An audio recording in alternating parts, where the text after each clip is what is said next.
Praise lord. దేవుని పరిశుద్ధమైన ఘనమైన శ్రేష్టమైన నామానికి వందనాలు స్తోత్రాలు తెలియజేస్తున్నా. మన ఘనమైన దేవుడు మహిమ పొందును గాక. మరి ఈ యొక్క సమయంలో ఇది మరి 8వ రోజు ఉపవాస ప్రార్థనను మనం ప్రారంభిస్తుంటుండగా మీరందరూ కూడా ఇది ఒక ప్రాముఖ్యమైన అంశంతో, ఒక శక్తివంతమైన అంశంతో, ప్రభావవంతమైన అంశంతో పరిశుద్ధాత్మ దేవుడు ఈ ప్రారంభం నుండి ఇంతవరకు నన్ను ఏ విషయాలైతే దేవుడు నన్ను లీడ్ చేశాడో ఆ విషయాలన్నింటినీ మీతో ఇది పంచుకోబోతున్నా. మరి మీరందరూ కూడా ఈ ఉపవాస ప్రాంతంలో సిద్ధపడాలి. ముఖ్యంగా మనం దేని కొరకైతే 21 రోజులు ఉపవాసం ఉంటున్నామో దాని కొరకు మనం ప్రార్థించేద్దాం. ఈ లైవ్ చూస్తున్నాం, మీరందరూ కూడా మోకరించండి. మీరందరూ కూడా మీ కుటుంబంలో మోకరించి ఈ లైవ్లో పాల్గొంటున్న ప్రతి ఒక్కరూ కూడా ఈ కరోనా నిర్మూలన కొరకు, కరోనా వ్యాక్సిన్ కొరకు, అదేవిధంగా కరోనా పూర్తిగా మన ప్రాంతం, మన దేశం నుండి తొలగిపోయినట్లుగా మనం ప్రార్థన చేద్దాం. ఎందుకంటే మన ప్రార్థన ద్వారానే పరిష్కారం దొరుకుతుంది, ప్రార్థన ద్వారానే దేవుడు గొప్ప కార్యము చేస్తాడు. కాబట్టి చివరిగా మనకు అర్థమైన విషయం ఏంటంటే, మనం తెలుసుకున్న విషయం ఏంటంటే, దేవుని యొక్క లేఖనాలు మనకు బోధించిన విషయం ఏంటంటే, టన్నిటి నుంచి మనం బయటపడాలంటే ప్రార్థన ఒక్కటే మనకు ముఖ్యం. కాబట్టి మనం ప్రార్థన చేద్దాం. మన మధ్యలో పాస్టర్ గారు వచ్చి కరోనా కొరకు, నిర్మూలన కొరకు, మన దేశ క్షేమం, మన ప్రాంత క్షేమం, మనందరి క్షేమం కొరకు అమ్మగారు ప్రార్థన చేస్తారు.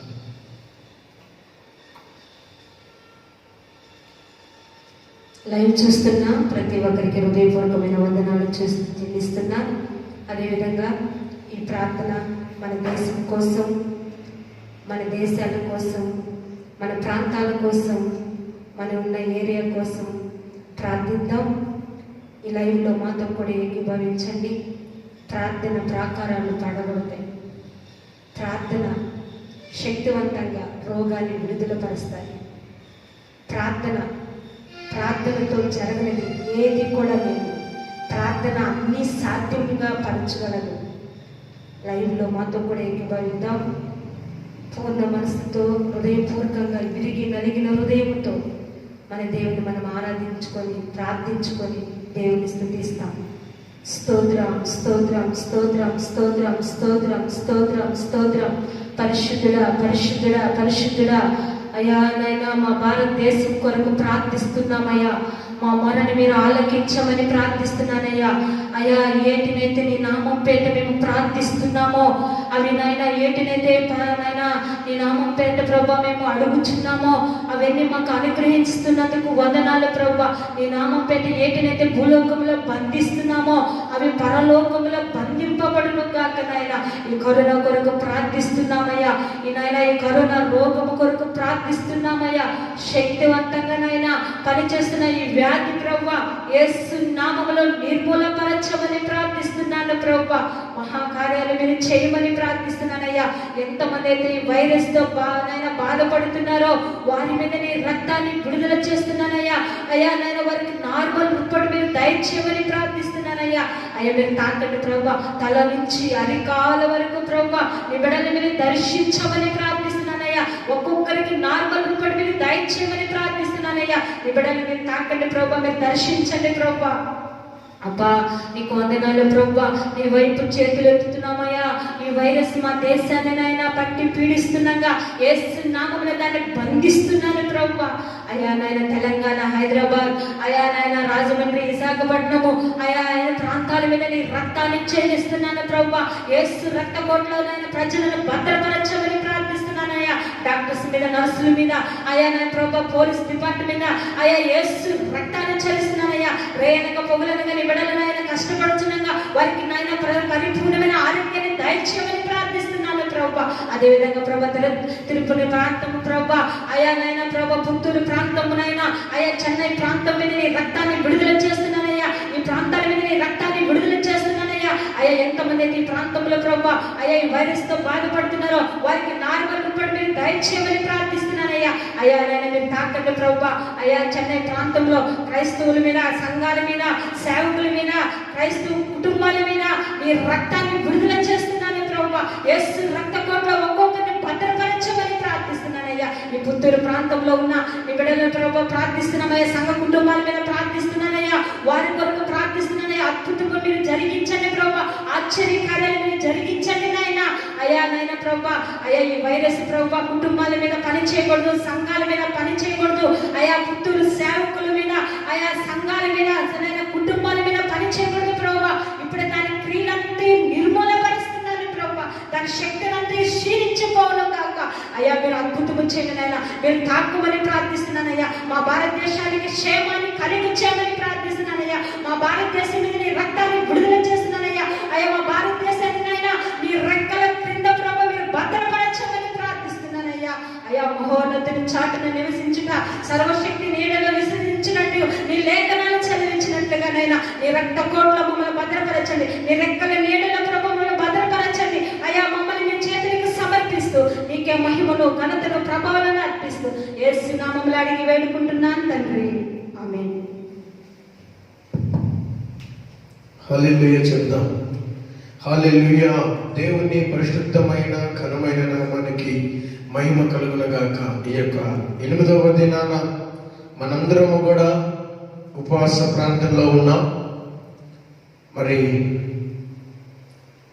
ఈ దినాన దయచేసి పక్కకెళ్ళిపోవడమో లేదా వేరే మెసేజ్లోకి వెళ్ళడమో దయచేసి చేయొద్దు.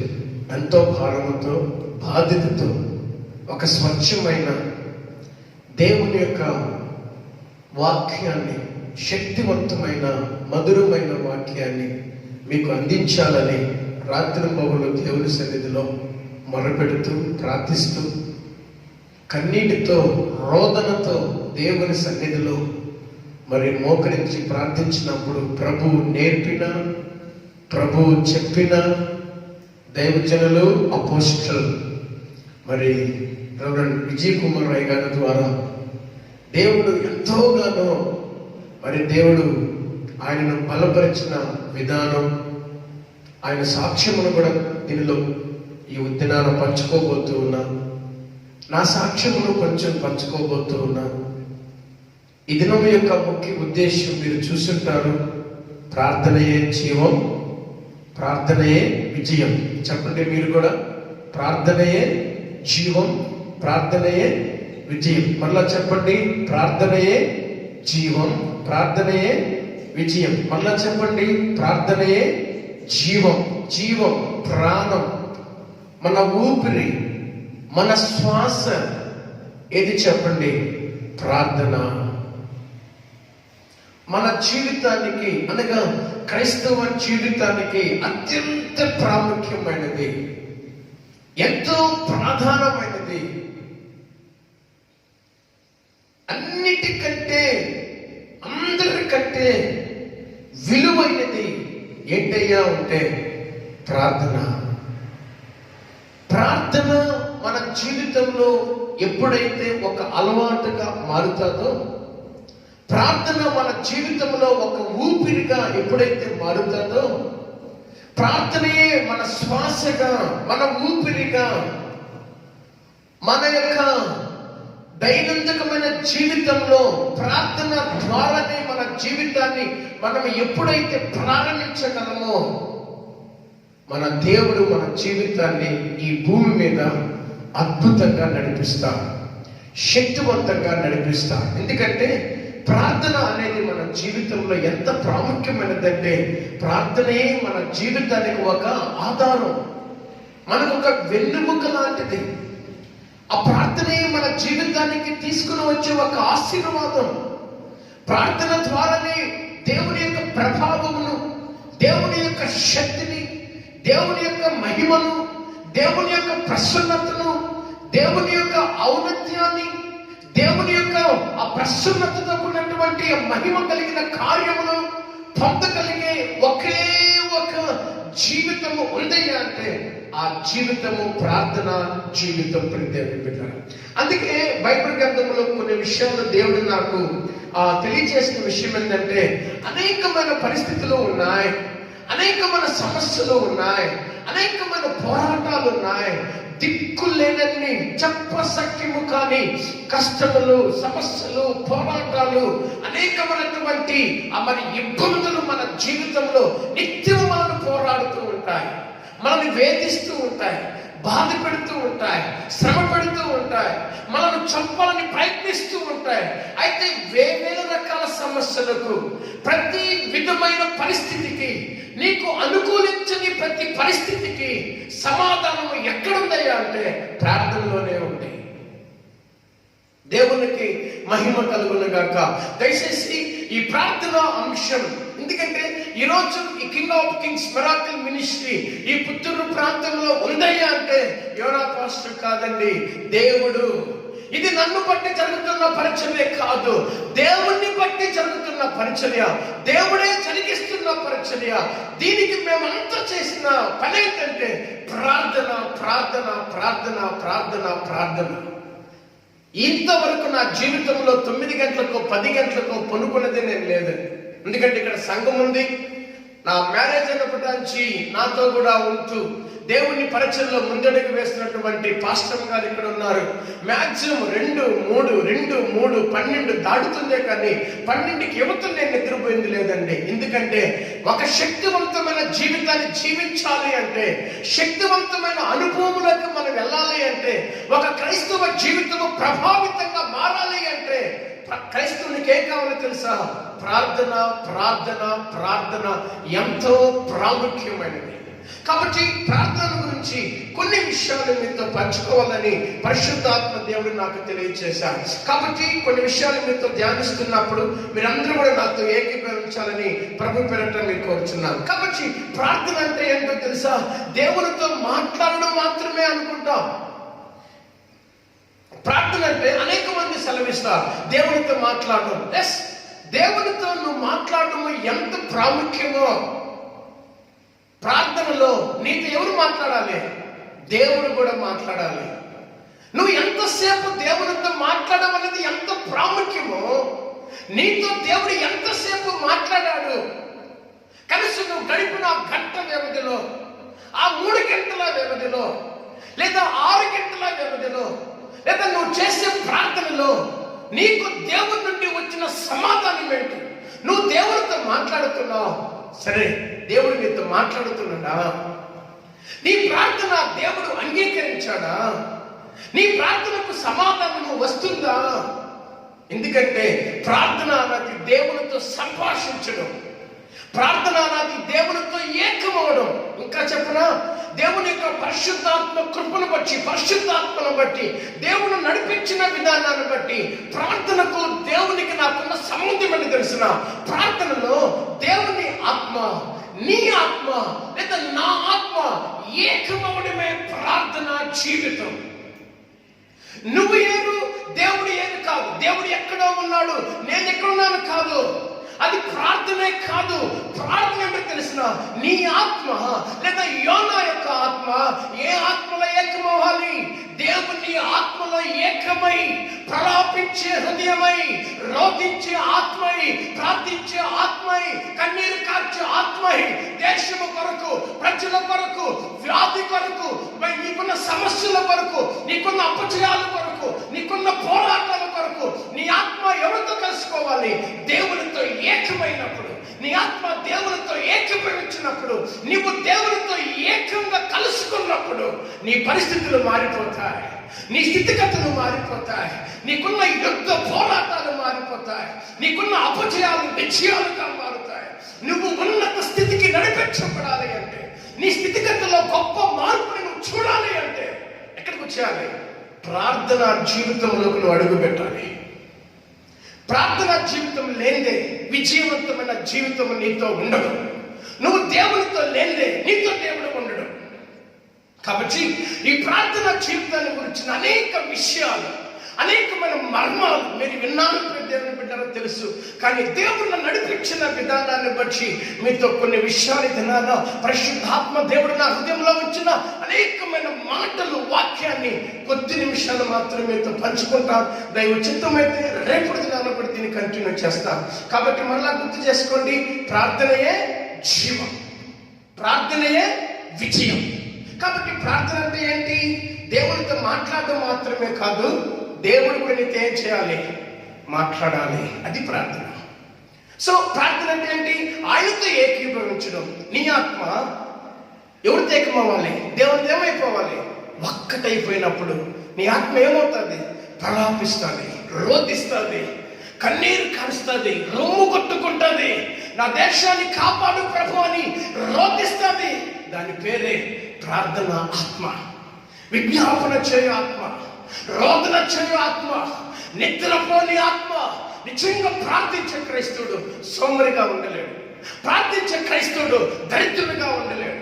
ప్రార్థించే క్రైస్తవుడు వాడు ఎప్పుడు నిష్ఫలుడు కాడు. ప్రార్థించే క్రైస్తవుడు యొక్క జీవితంలో జరిగే ఒక గొప్ప మార్పుని తెలిసిన తను ఎక్కడికి వెళ్ళినా విజయమే, ఏమి చేసినా విజయమే. అదే యేసు ప్రభు పదే పదే తన శిష్యులతో దేవుడు చెప్పిన మాటను తెలుసా? యేసు ప్రభు నువ్వెన్ని ప్రసంగాలు చేయాలి, నువ్వెలా ప్రసంగాలు చేయాలి, మీరు ఎలా అద్భుతాలు చేయాలి, మీరు ఎలా సూచక్రియలు చేయాలి అని దేవుడు వారికి నేర్పలా. ప్రభు వారికి నేర్పిందంటే తెలుసా? ప్రార్థన. ఆమె చెప్పండి. ప్రభు వారికి ఏం నేర్పారు? ప్రార్థన చేయమని నేర్పారు. మీరు చదవండి, మత్తయి సువార్తలు, లూకా సువార్తలు, యోహాను సువార్తలు, మార్కు సువార్తలు, ఇవన్నీ కూడా యేసు ప్రభు ఎక్కువగా చెప్పిన సందర్భాలు ప్రార్థన చేయమని చెప్పాడు. ప్రార్థన చేయమని చెప్పాడు. కానీ మన యేసయ్య కూడా ప్రార్థన లేకుండా ఏ పని చేయలేదు.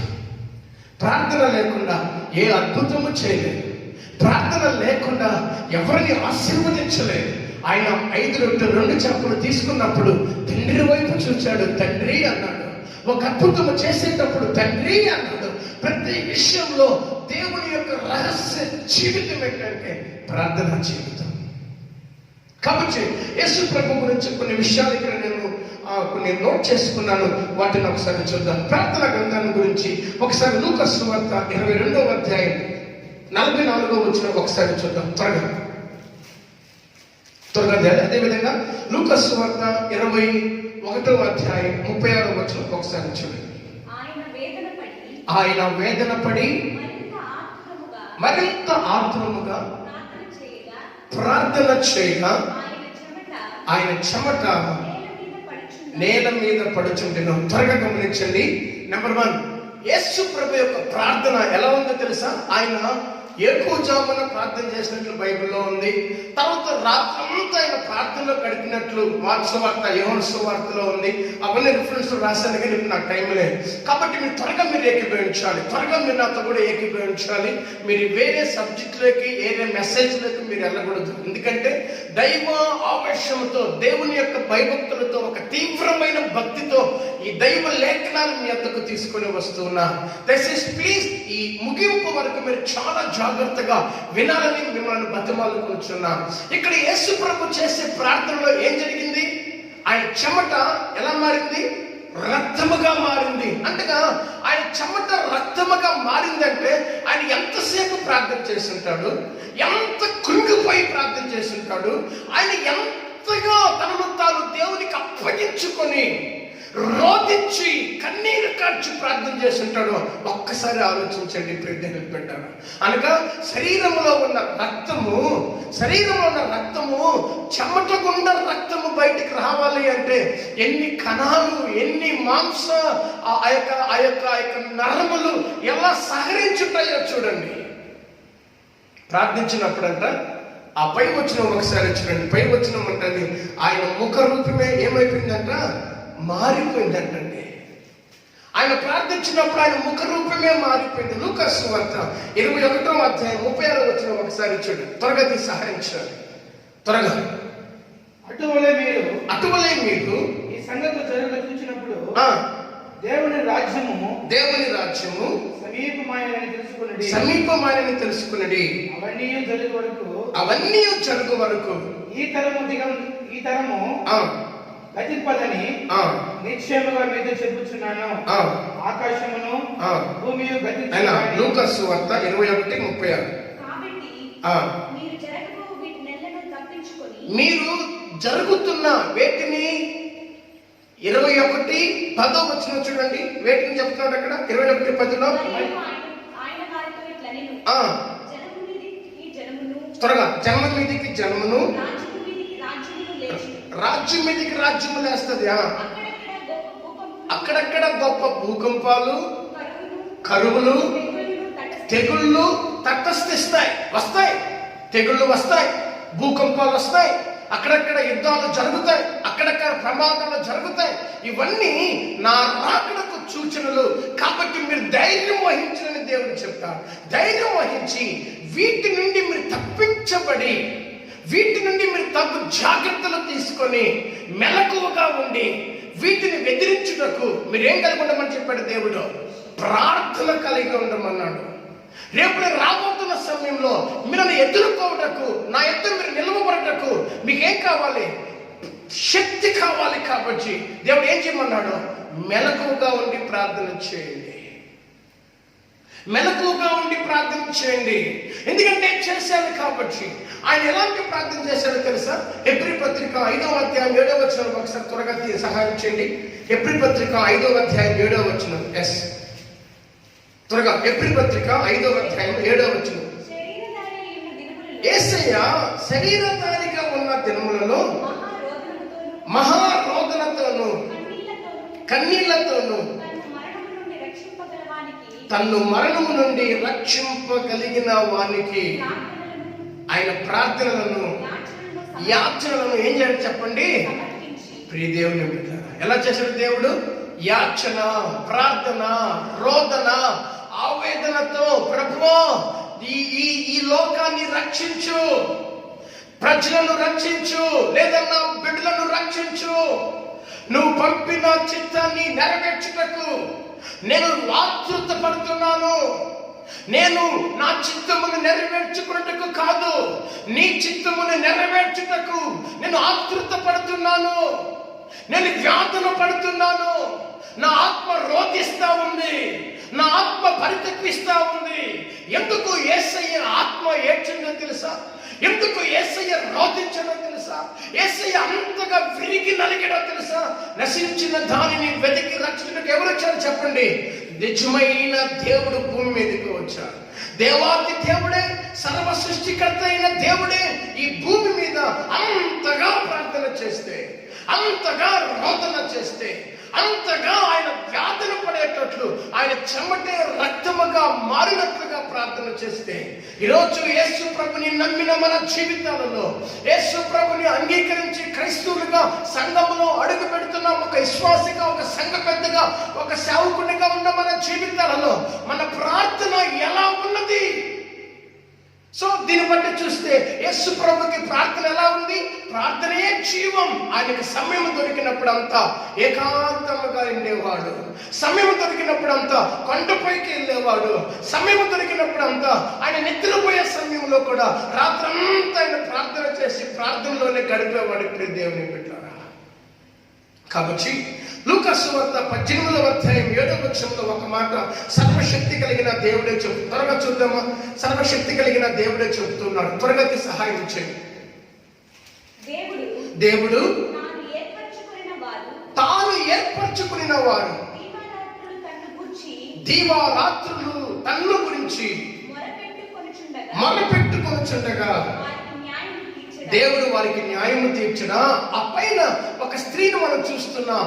నిత్యము దేవుని సన్నిధికి వెళ్ళి ప్రార్థించి ప్రార్థించి ప్రార్థించి ప్రతిఫలము పొందిన స్త్రీ. ప్రార్థన లేకపోతే ప్రతిఫలము లేదు.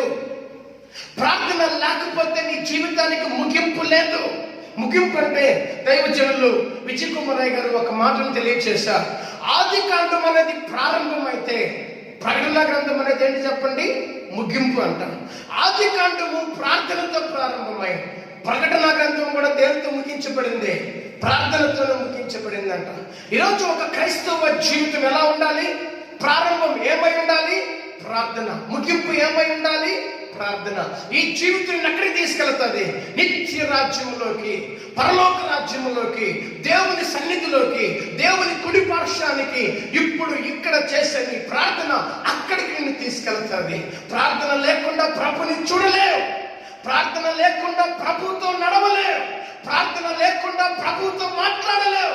ప్రార్థన లేకుండా నీ జీవితాన్ని అభివృద్ధికరంగా, దీవెనకరంగా, అభివృద్ధికరంగా, దీవెనకరంగా మాత్రమే కాదు, ఫలభరితంగా కూడా మనం చేసుకోవాలి. సో క్రైస్తవ జీవితంలో ఎంతో ప్రాముఖ్యమైనది ఏంటి చెప్పండి? ప్రార్థన. యేసు ప్రభుకి ప్రార్థన ఎలా మారింది? జీవముగా మారింది. ఆయన న్యాయం తీర్చునా, తను మొరపెట్టు వారికి, ఆయన దగ్గర ప్రార్థించే వారికి, రోధించే వారికి దేవుడు న్యాయము తీర్చుడా. మీరు చెప్పాలి, మన దేవుడు ఎవరు చెప్పండి? ప్రార్థన ఆలకించేవాడని దేవుడు. ఆల్రెడీ దావీదు గ్రంథంలో మనం చదువుకున్న నిన్నది నాన్న, ఆయన ఎవరు చెప్పండి? ప్రార్థన ఆలకించువాడా, ప్రార్థన ఆలకించువాడా, జవాబు ఇచ్చువాడా. నాకు మొరపెట్టుము, నీకు ఉత్తరం ఇస్తానని వాగ్దానము చేసిన దేవా. నీకు మొరపెట్టేవారు దీవారాత్రములు నీకు మొరపెట్టుతున్న వారు. యోహాను సువార్త 14వ వచనంలో, నా నామమున మీరు నన్ను ఏమి అడిగినా నేను దాన్ని ఏం చేస్తాను? చేయడానికి, ఇవ్వడానికి, కార్యములు జరిగించడానికి, అద్భుతములు జరిగించడానికి, ఆశ్చర్య కార్యములు జరిగించడానికి నేను సిద్ధముగా ఉన్నానని దేవుడు చెప్తూ ఉన్నాడు.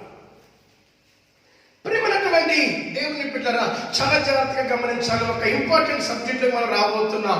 యేసు ప్రభుకే, సర్వశక్తి కలిగిన దేవునికే ఈ భూమి మీద ఆయనకి ప్రార్థన అంత ప్రాముఖ్యంగా కనబడినప్పుడు, సమయం దొరికినప్పుడు అంతా, నిద్రపోయే టైం అంతా, తినే టైం అంతా తన పరిచర్య ముగించుకొని శిష్యులను బయటకు పంపి తనతో కూడా యోహాను, పేతురుని, యాకోబుని మాత్రమే వెంట పెట్టుకొని ఏకాంతముగా ఆయన కొండ మీదకి వెళ్ళి ఏకాంతముగా ప్రార్థన చేసే పరిస్థితికి యేసు ప్రభు వచ్చాడు. అంటే ఈ భూమి మీద ఇంకా మనం ఎంత ప్రార్థన చేయాలి ఆలోచించండి. కాబట్టి ప్రార్థన దేవునితో మాట్లాడడం మాత్రమే కాదు, దేవుడు మనతో మాట్లాడడం.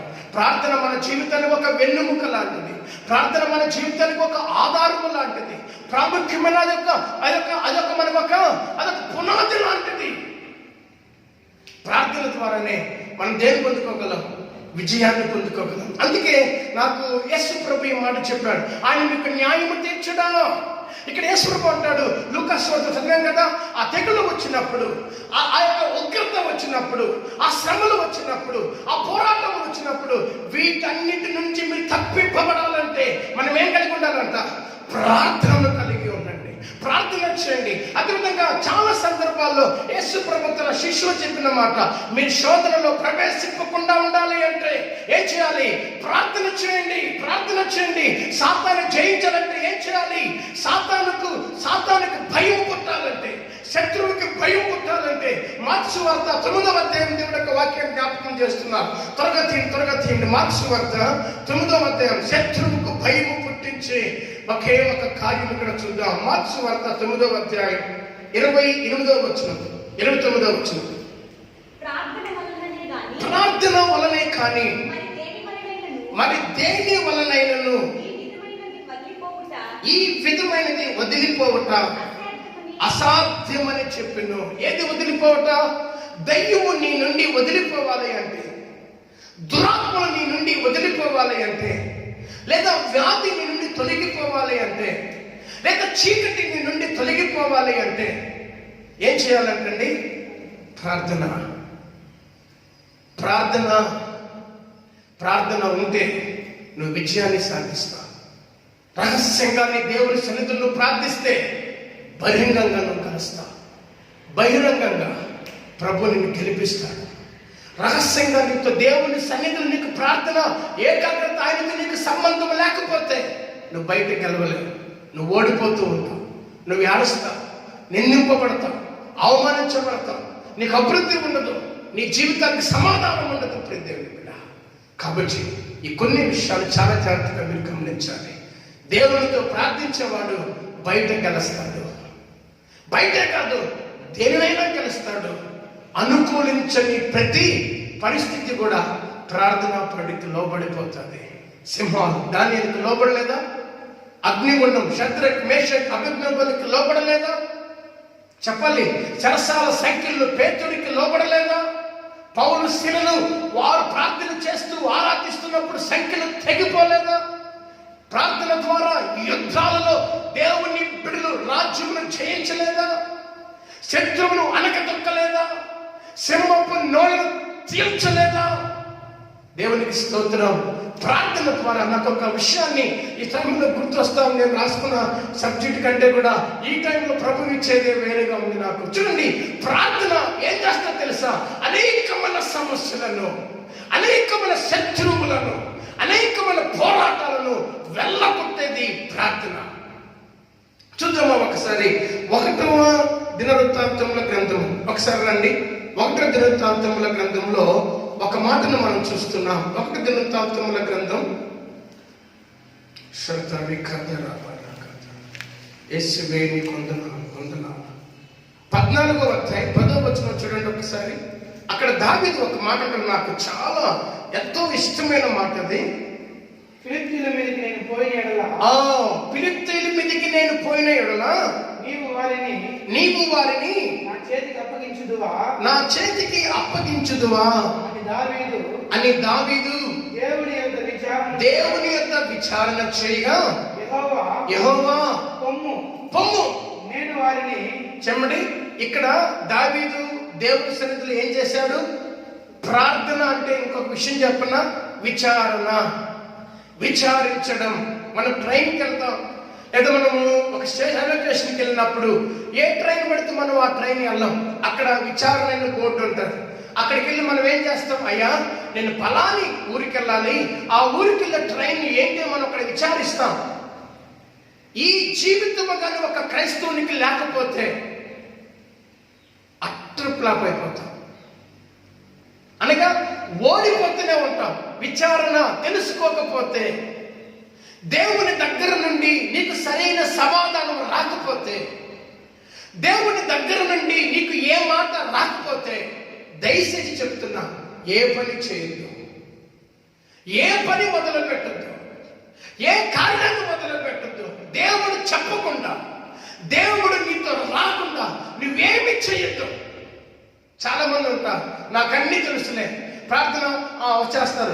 లేదంటే వాళ్ళకు పని ప్రారంభించేటప్పుడు పని అంత ప్లాన్ చేసుకొని, అంత పక్కాగా ప్లాన్ చేసుకొని అప్పుడు పాస్టర్ గారిని పిలుస్తారు. పాస్టర్ గారిని పిలవండి, వీళ్ళకి అంత అయిపోయింది. దేవుని అడగరు అన్నమాట. దేవుని అడగరు, వీళ్ళు దేవునితో సంబంధం ఉండదు. వీళ్ళు టక్క వీళ్ళు అన్ని ప్లాన్ చేసుకుంటారు, అన్ని కలిసేసుకుంటారు, అన్ని ప్లాన్ చేసుకొని చివరిన లాస్ట్ అన్నమాట అప్పుడు పాస్టర్ గారు వస్తారు. పాస్టర్ గారు వెంటనే లోపల రానిరు. ఇక్కడ అన్ని ప్లాన్లు ఉంటాయి. ఓకే, ఇంటి కట్టాలి, అటు చేయాలి, ఆ బిజినెస్ చేయాలి, ఆ వ్యాపారం చేయాలి, ఓకే ఇవన్నీ రెడీ చేసుకోవాలి. అంత రెడీ అయిపోయిందా? ఓకే డబ్బులు కట్టి అడ్వాన్స్ కట్టేసారు, డబ్బులు కట్టేసారు, అన్ని కొనేసారు, అన్ని రెడీ అయిపోయినాయి. చివరికి ఏం కావాలి? ప్రార్థన కావాలి. ఏంటో ప్రార్థన? ప్రభువా బిజినెస్ మేము ప్రారంభించేసాం, నువ్వు దీవించు అని పాస్టర్ ప్రార్థన చేయాలి. అది కూడా చెప్పు, పాస్టర్ గారు టైం అయింది, త్వరగా మేము బయలుదేరాలి, మీరేం చేయండి. 2 నిమిషాల్లో ప్రార్థన చేయాలి పాస్టర్ గారు. వెంటనే వెళ్ళిపోతా. ఇలాగ ఎంతమంది ఓడిపోయారు? సమస్యల్లో చాలా ఇంపార్టెంట్ చదవండి.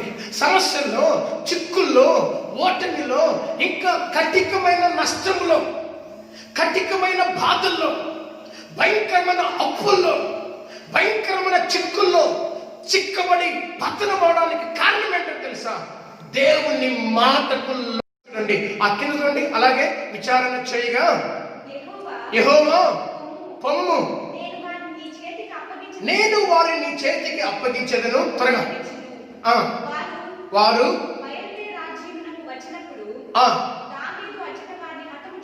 దావీదు శత్రువులను అనగా ఫిలిష్తీయులను అచ్చట హతము చేసి జల ప్రవాహములు కొట్టుకొని పోవున్నట్లుగా యెహోవా నా శత్రువులను నా ఎదుట నిలవకుండా ఏం చేశాడు చెప్పండి? నాశనం చేసేసాడు. దేవునికి స్తోత్రం, హల్లెలూయా. దీని అర్థం ఏంటి తెలుసా?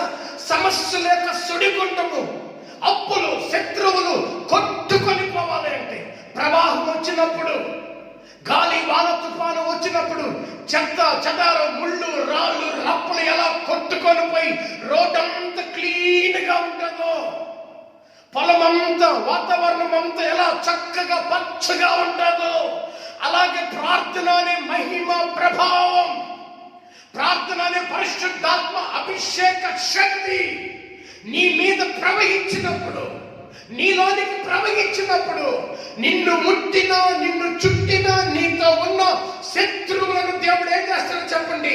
ప్రవాహము వలె, ప్రవాహము ఉంటేనే కొట్టుకొని పోతా. ఆ ప్రవాహమే ప్రార్థన అంటున్నా. దాని పరిశుద్ధాత్మ ప్రవాహం, ఆత్మ శక్తితో కూడిన ప్రవాహం. ఈ ప్రవాహము నీలోకి రావాలి అంటే నువ్వు మొదట ఎక్కడికి రావాలి? దేవుని ఎద్దుకు రావాలి. కార్యమును ప్రారంభించక ముందు, ఇక్కడ యుద్ధానికి వెళ్ళిన తర్వాత ప్రార్థన చేయాలి దావీదు. యుద్ధానికి వెళ్ళక ముందే ప్రభువా వెళ్ళమంటావా ఆగమంటావా? నువ్వు వెళ్ళమంటే వెళ్తాను, నువ్వు వద్దంటే ఏం చేస్తాను? ఆగిపోతాను. అది ప్రార్థన. నీకు ఇష్టం వచ్చినప్పుడు, నువ్వు అనుకున్నప్పుడు ప్రభా స్తోత్రమైన కాపాడు ప్రభా యేసు ప్రభా అని చెప్పి ఏదైతే 4-5 మాటలు చెప్పుకొని ఆమేన్ అనేసరి ప్రార్థన కాదు. ఆ ప్రార్థన దేవుడు వినడు. కాబట్టి దావీదు విజయవంతమైన జీవితంలో ప్రాముఖ్యమైనది ఏంటంటే, దావీదు ఏ పని చేసినా, ఏ యుద్ధానికి వెళ్ళినా మొట్టమొదటిగా దావీదు ఎక్కడికి వెళ్ళేవాడు తెలుసా? దేవుని దగ్గరకు వచ్చి విచారణ చేసి ప్రార్థన చేసేవాడు. పాస్టర్ గారు, ఒక చిన్న విషయం, ఒకవేళ విచారణ చేయకపోతే ఏం జరుగుతుంది అని మీకు డౌట్ అయితే ఆ డౌట్ ఈరోజు క్లారిటీ చేసేస్తాను. రండి ఒకసారి 2వ దినవృత్తాంతం గ్రంథంలోకి రండి. ఒకసారి 2వ దినవృత్తాంతం గ్రంథంలోకి రాకముందు, 2వ దినవృత్తాంతం గ్రంథం రాకముందు 1వ దినవృత్తాంతం గ్రంథంలోనే 10వ అధ్యాయం 2వ వచనం ఒకసారి చూడండి. విచారణ చేయకపోతే అనగా ప్రార్థన చేయకపోతే ఏం జరుగుతుందో మనం చూద్దాం. ఫిలిష్తీయులు సౌలును అతని కుమారులను, అతన్ని జాగ్రత్తగా వినాలి. సౌలును, నేను తీస్తున్న వాక్యం, సౌలును అతని కుమారులను తరిమి సౌలు కుమారులైన యోనాతానును అబీనాదాబును మల్కీషువాను హతము చేసిరి. ఫిలిష్తీయులు ఇక్కడ ఎవరిని హతము చేశారు? సౌలు కుటుంబాన్ని. సౌలు హతమయ్యాడు. సౌలు కుమారులు ఏమంటారు? టోటల్గా ఒకే రోజు కుటుంబం మొత్తం ఏమైపోయింది చెప్పాలి. ఏ ఫిలిష్తీయులనైతే దావీదు వెళ్ళగొట్టాడో, ఏ ఫిలిష్తీయులనైతే దావీదు ప్రవాహం వలె ప్రవహింప చేశాడు, పారిపోయేలా చేశాడు, నాశనం చేశాడు, కొట్టుకుపోయాడంట. దేవునికి స్తోత్రం. కానీ ఇక్కడ అదే ఫిలిష్తీయులు యూదా ఇశ్రాయేలీయుల రాజైన సౌలుని, సౌలు కుటుంబాన్ని హతమార్చేశారు, చంపేశారు. అంత మాత్రమే కాదు, ఇంకొక మాట చూద్దాం. చూడండి, 3వ వచనంలో నుంచి 6వ వచనం. మనకి టైం లేదు కాబట్టి 6వ వచనం. ఆ ప్రకారమే సౌలును, బాగా వినాలి.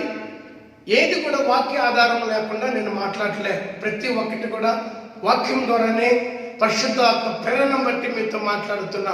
ప్రార్థన మన క్రైస్తవ జీవితానికి ఎంత ప్రాముఖ్యమో తెలియచెప్పుటకు మీతో మాట్లాడుతున్నా. వినడం, సంతోషపడడం ముఖ్యం కాదు. నువ్వు వినడం వల్ల పరలోకానికి వెళ్ళవు. నువ్వు విన్నంత మాత్రం నీకు ఆశీర్వాదం లేదు. కాబట్టి మిమ్మల్ని కొంచెం బలపరచడానికి, ప్రార్థనలో ఉన్న శక్తిని మీకు తెలియచేయడానికి ఈరోజు 8వ రోజు మీ మధ్యకు నేను వచ్చి ఉన్నా.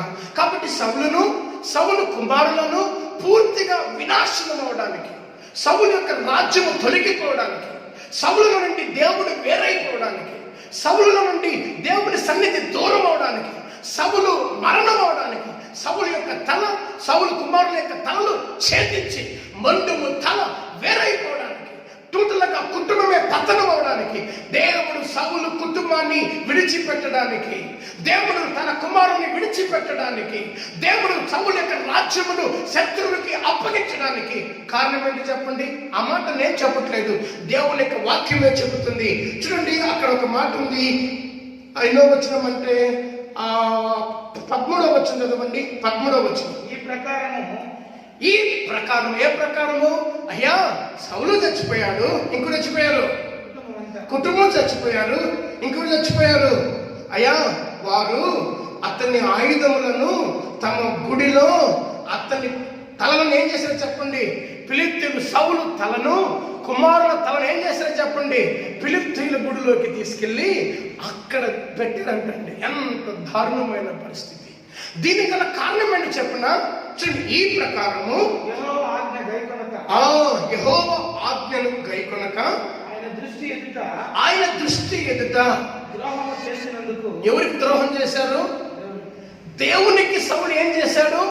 ద్రోహము చేశాడు. అది ఏంటో దైవ చిత్తం అయితే వచ్చే వారంలో లేదా నెక్స్ట్ మెసేజ్ మనం చెప్పుకుందాం. ఓకే, ద్రోహము చేసినందుకు యెహోవా యొద్ద విచారణ చేయక ఏం చేయలేదు?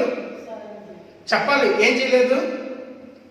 విచారణ చేయలేదు. అనగా దాని అర్థం ఏంటి? ప్రార్థన చేసిన అనుభవం ఈ మహానుభావుడికి లేదు.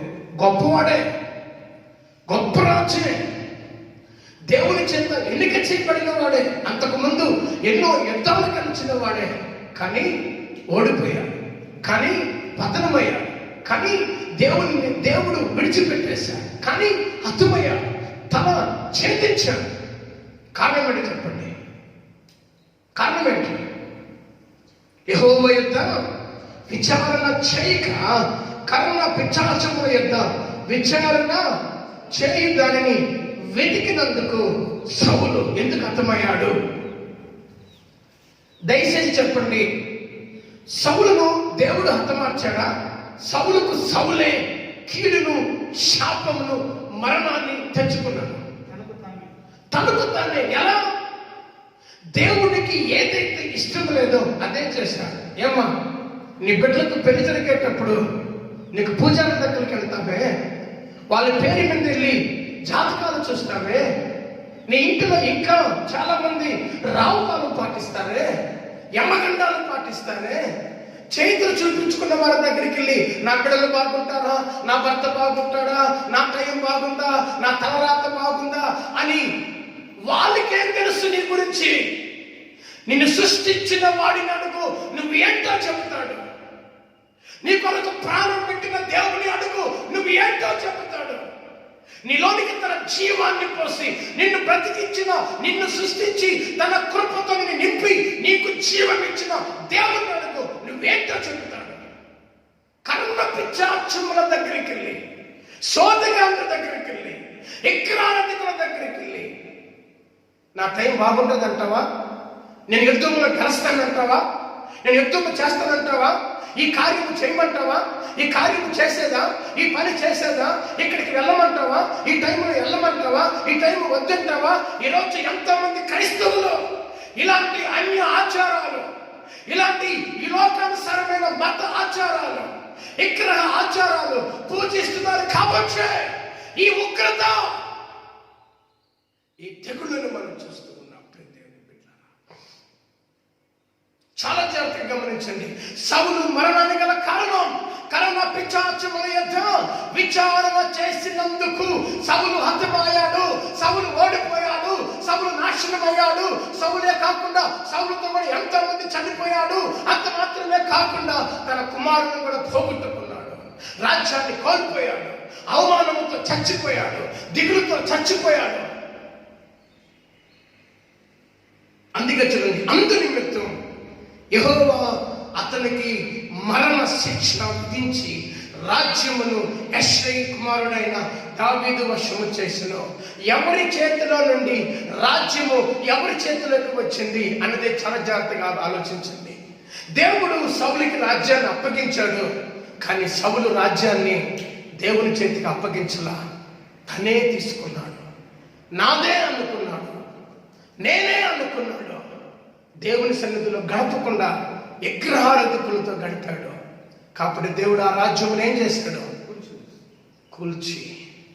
ఎవరైతే దేవుని సన్నిధిలో గడుపుతున్నారో, ఎవరైతే దేవునితో దావీదు యొక్క ప్రార్థన జీవితం అంతా, సౌలు దావీదుని తరుముతున్నప్పుడు, తన కుమారుడే దావీదుని తరుముతున్నప్పుడు, దావీదు ఎప్పుడంట ఒలివ కొండ ఎక్కేవాడంట, ఎప్పుడు కూడా కొండ మీద ఎక్కేవాడంట, కొండ గుహలోకి ఎక్కేవాడంట. నా ఆశ్రయము నువ్వే, ఆపత్కాలంలో నేను నా దేవునికి మొరపెట్టుదును, నా దేవుడు నాకేమిస్తాడు? ఉత్తరం ఇస్తాడు. నా శ్రమల నుండి, నా శత్రువుల నుండి నన్ను విడిపించువాడు, నన్ను కాపాడువాడు, నన్ను రక్షించువాడు ఆయనే. ఆయనే నా ఆశ్రయం, ఆయనే నా కోట, ఆయనే నా ధైర్యం అని ఎప్పుడు కూడా దావీదు తన జీవితం అంతా ప్రార్థనలోనే గడిపాడు. దేవుని బిడ్డలారా, కాబట్టి మన జీవితం ఎలా ఉండాలి? సౌలులాగా ఉండింది అనుకోండి, పతనం అవుతాం. కాబట్టి మన జీవితం ఎలా ఉండాలి? దావీదు వలె ఉండాలి దేనికైనా. అందుకే యేసు ప్రభు ఏది కూడా తండ్రి అయిన దేవునికి చెప్పకుండా, దేవునికి తెలియకుండా, దేవునికి ప్రార్థన చేయకుండా ఆయన ఎవరిని ఏర్పరచుకోలేదు, ఆయన ఎవరిని ఎన్నుకోలేదు, ఆయన ఏ అద్భుతము చేయలేదు, ఏ పరిచర్య చేయలేదు. ఆయన చేసే ప్రతి పరిచర్య వెనకాల, ఆయన చేసే ప్రతి అద్భుతము వెనకాల, ఆయన చేసే ప్రతి అద్భుత కార్యాలు వెనకాల ఏముందో తెలుసా? ప్రార్థనా జీవితం ఉంది. దేవుని బిడ్డారా, యేసు ప్రభు మనకు రోల్ మోడల్ అయ్యాడు. ఈరోజు మనకు ఒక సౌలుగా, మనకు ఒక సూచనగా మారాడు. దావీదు మనకు ఒక రోల్ మోడల్ అయ్యాడు. కాబట్టి ఎలాంటి ప్రార్థన మన జీవితాన్ని శక్తివంతంగా మారుస్తుంది? ప్రార్థన జీవితంలో అతీతమైన ప్రాముఖ్యమైనది ఏంటి? ఏమి ఉంటే ప్రార్థన ఆలకిస్తాడు దేవుడు? ప్రార్థన దేవుడు ఆలకించాలంటే మనం ఏం చేయాలి? ఒక 2 విషయాలు మాత్రం మీతో పంచుకొని నేను వాక్యాన్ని ముగిస్తాను. చూడండి ప్రతి బిడ్డలారా, విజయవంతమైన ప్రార్థన జీవితానికి, ప్రార్థన జీవితం మన జీవితంలో ఒక అద్భుతముగా, ఒక అద్భుత ప్రవాహముగా మారాలి అంటే మనం ఏం చేయాలో తెలుసా? అధిక సమయం ఎవరితో గడపాలి? దేవునితోనే గడపాలి. ఎప్పుడైతే మనం అధిక సమయం దేవునికి ఇస్తామో నీకు దేవుడు సమయాన్ని ఇస్తాడు, నీకు దేవుడు తన కృపను చూపుతాడు. అందుకే మరలా చెబుతున్నా, దేవుడు కష్టకాలంలో, ఇలాంటి కరువు కాలంలో మనకు దేవుడు ఏం తీర్చేవాడై ఉన్నాడు? న్యాయము చేసే దేవుడై ఉన్నాడు. ఆమేన్ చెప్తామా? దానికే యెహోషాపాతు చెబుతున్న ప్రార్థన ఒకసారి చూద్దాం. 2వ దినవృత్తాంతముల గ్రంథం ఎస్లార్ 20వ అధ్యాయం ఎస్లార్ ఒక్కసారి 2వ వచనాన్ని ఒకసారి చూద్దాం. అంతలో కొందరు వచ్చి సముద్రం అవతల నుండి త్వరగా చదవండి. సిరియల తట్టు నుండి గొప్ప సైన్యం ఒకటి నీ మీదికి వచ్చుచున్నది చిత్తగించుము. వారు అసస్తోనతాములు అను ఎన్గెదీలో ఉన్నారని యెహోషాపాతునకు తెలియజేసిరి. అందుకు యెహోషాపాతు భయపడి, యెహోషాపాతు ఏం చేయడండి? భయపడి యెహోవా యొద్ద విచారణ చిత్తకు మనసు నిలుపుకొని ఏం చేశాడు? బహు సైన్యం, యూదా ఇశ్రాయేలుల సైన్యము కంటే విస్తారమైన సైన్యం. వీళ్ళు క్రూరమైనటువంటి శత్రువులు, కఠినమైన వారన్నమాట. ఇశ్రాయేలు దేశాన్ని, యూదా దేశాన్ని చుట్టుముట్టినప్పుడు యెహోషాపాతు జీర్ణించుకోలేకపోతున్నాడు, భయపడిపోయాడు, సోలిపోయాడు, కృంగిపోయాడు. అయినా ధైర్యం తెచ్చుకున్నాడు. ఓకే, ఈ సమయంలో మనం ఎక్కడికి వెళ్ళాలి? దేవుని దగ్గరికి వెళ్ళాలి అని చెప్పి ఏం చేశాడు తెలుసా?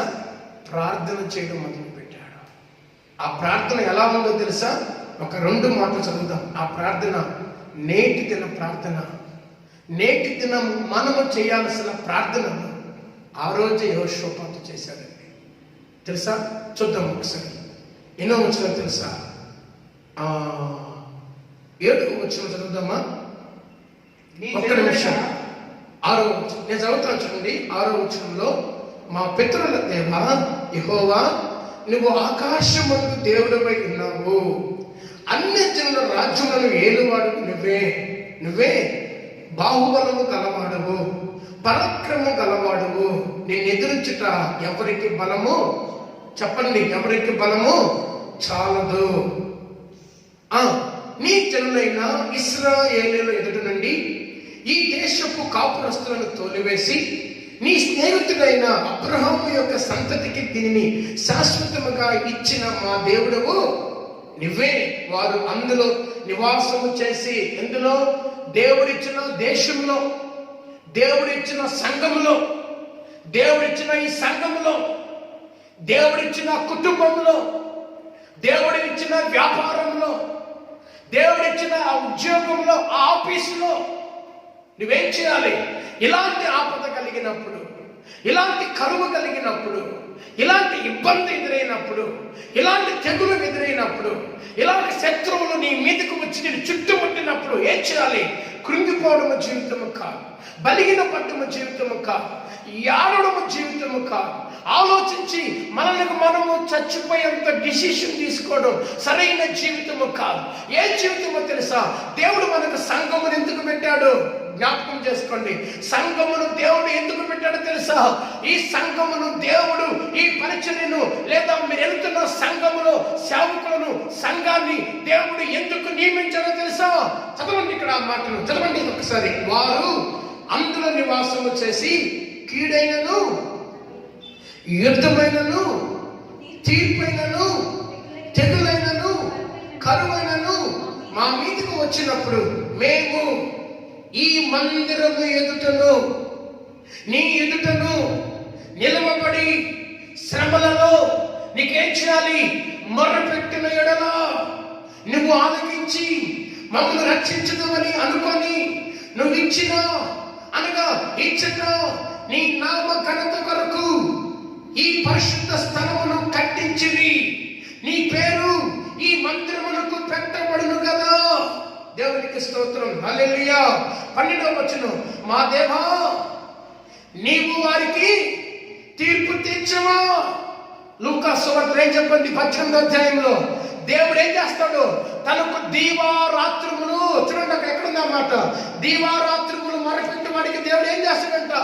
లూకా సువార్త 18:7లో తనకు మొరపెట్టు వారికి, తన యందు భయభక్తులు కలిగిన వారికి, రోధించే వారికి, కన్నీరు కార్చే వారికి, ఆపత్కాలములో ఇరకలబడిన వారికి, శత్రువుల చేత చుట్టబడిన వారికి, తన యందు మొర్రపెట్టిన వారికి దేవుడు ఏం చేయబోతున్నాడు? న్యాయము చేసే దేవుడై ఉన్నాడు. ఏ టైంలో? ఇలాంటి తెగులు టైంలో, ఇలాంటి కరోనా టైంలో, ఇలాంటి ఇబ్బంది టైంలో, ఇలాంటి భయంకరమైన కరువు టైంలో కూడా, ఆపద కాలములో కూడా, శత్రువులు నిందలతో అవమానాలతో నిన్ను, నీ కుటుంబాన్ని, నీ ఇంటిని చుట్టుముట్టినప్పుడు కూడా నీకు దేవుడు న్యాయం చేస్తాడు.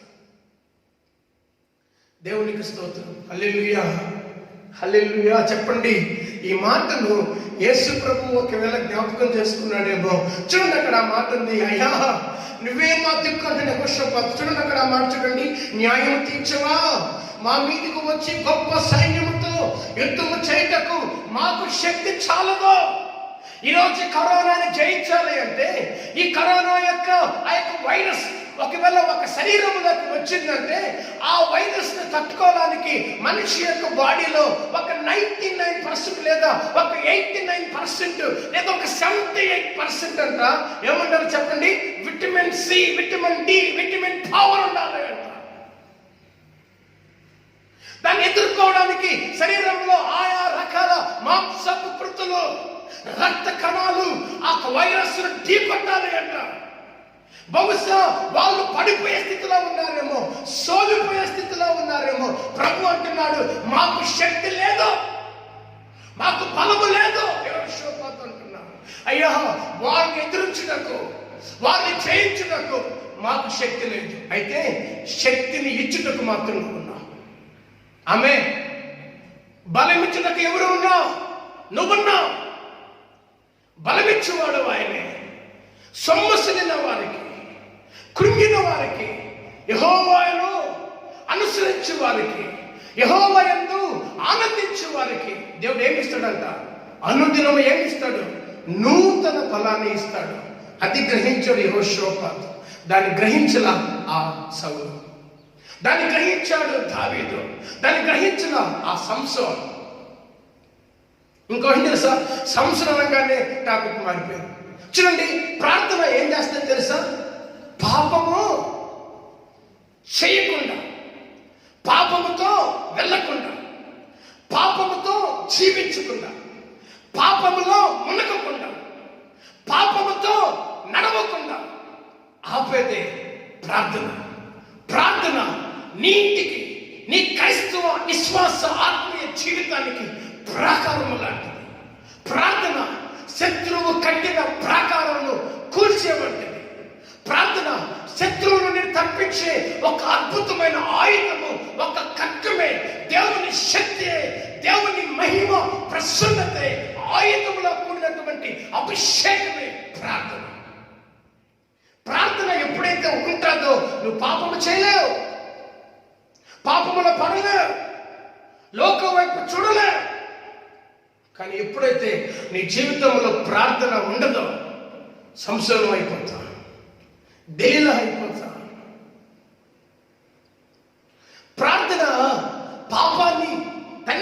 వేస్తుంది. అయితే పాపం ఏం చేస్తుంది తెలిసిన? ప్రార్థన చేయకుండా ఆపుతుంది, ప్రార్థనలో ఉండకుండా ఆపుతుంది. చేతికి సెల్ ఫోన్ ఇస్తుంది. చేతిలో సెల్ ఫోన్ తోటి ఇంటికి వస్తారు, చర్చిలోకి వస్తారండి. ఇక్కడ మేము ఎంతో మందిని గమనిస్తూ ఉంటాం. ప్రార్థన చేసేటప్పుడు ఇలాగో చేస్తున్న కళ్ళు మూసుకొని వచ్చాను, చాలా డేంజర్. ఏదో టైం కళ్ళు మూసుకొని పాస్టర్ గారు ప్రార్థన చేస్తే మౌనం ఉండడం ప్రార్థన కాదు. ఎవరు చెప్పారు? నీ పూర్ణ హృదయముతోనూ ఇర్మియా గ్రంథము 29వ అధ్యాయం 12-13 వచనంలో దేవుడు నీకు ప్రత్యక్షము కావాలి అంటే, దేవుడు మాట స్వరమును వినాలి అంటే, దేవుడు నువ్వు చూడాలి అంటే, నువ్వు చర్చిలోకి వచ్చి నువ్వు మమ్మల్ని మౌనం ఉంటే సరిపోతుందా? సెల్ ఫోన్ నోడుకుంటా ఉంటే సరిపోతుందా? నీ ఇంటిని గురించి ఆలోచించుకుంటా ఉంటే సరిపోతుందా? దేవుని సన్నిధిలోకి వచ్చిన దావీదు ఏం చేశాడు? రోధించడం మొదలు పెట్టారు. దేవుని సన్నిధిలోకి వచ్చిన యెహోషాపాతు సైన్యం ఏం చేస్తా ఉంది? గోనె పట్టు కట్టుకొని రోధించడం మొదలు పెడతా ఉన్నారు. ఓని యారడు మొదలు పెడుతూ ఉన్నారు. చాలా మందిలో మన అపోస్తలులు విజయ్ కుమార్ నాన్నగారు అంటారు, ప్రార్థన లేకుండా ప్రభుకి దగ్గర కాలేవు. ప్రార్థన లేకుండా ప్రభు నీకు దగ్గర కాలేవు. ప్రార్థన లేకపోతే నువ్వు దేవునికి దగ్గర కాలేవు. ప్రార్థన లేకుండా దేవుడు నీ దగ్గరికి రాడు. చూడండి ఎంత డేంజర్ లైఫ్లో ఉన్నామో. దేవుడు మనకు అన్ని ఇచ్చాడు, సమస్తము ఇచ్చాడు, అన్నిటినీ దేవుడు ఇచ్చాడు. ఈరోజున మన జీవితంలో ప్రార్థన ఉందా? ఇలాంటి ప్రార్థన ఉందా? ఇక్కడ ఏం జరిగింది తెలుసా? సంసోను ఏం చేసింది తెలుసా? టూటులుగా దేవునితో ప్రార్థన సహవాస జీవితాన్ని వదిలి ఎక్కడికి వెళ్ళిపోయాడు? పాపముతో సహవాసం చేయడం మొదలు పెట్టాడు. ప్రార్థన దేవునితో సహవాసం, దేవునితో సహ జీవనం. దేవుడు అంటాడు, నేను నిన్ను ఎడారిలోకి తీసుకెళ్ళి నీకు స్నేహం ఇచ్చిన వాడును, నీకు ప్రేమగా మాట్లాడిన వాడును, నిన్ను నేను ప్రేమించిన వాడును, నువ్వు నా ప్రియురాలివి, నాకు ఇష్టమైన వాడివి, నాకు యోగ్యమైన వాడివి. ఏమ్మా, నీ ప్రార్థన దేవుడు అంగీకరించాలి అంటే, నీ ప్రార్థన దేవుడు వినాలి అంటే, ఈ యొక్క కీర్తన గ్రంథంలో చాలా సందర్భాల్లో చెప్పబడిన మాట తెలిసిన, నేను ప్రార్థన చేయగా యెహోవా చెవులు ఏం చేశాయంట? ఆలకించాయి. నువ్వు ప్రార్థన చేస్తున్నప్పుడంట దేవుడు ఏం చేస్తాడని చెప్పండి? ఆలకిస్తాడు. ఎలా చెప్పండి? నీ నోటి దగ్గరకు వచ్చి ఇలా చెవులు పెట్టి ఏం చేస్తాడో చెప్పండి? ఆలకిస్తాడు.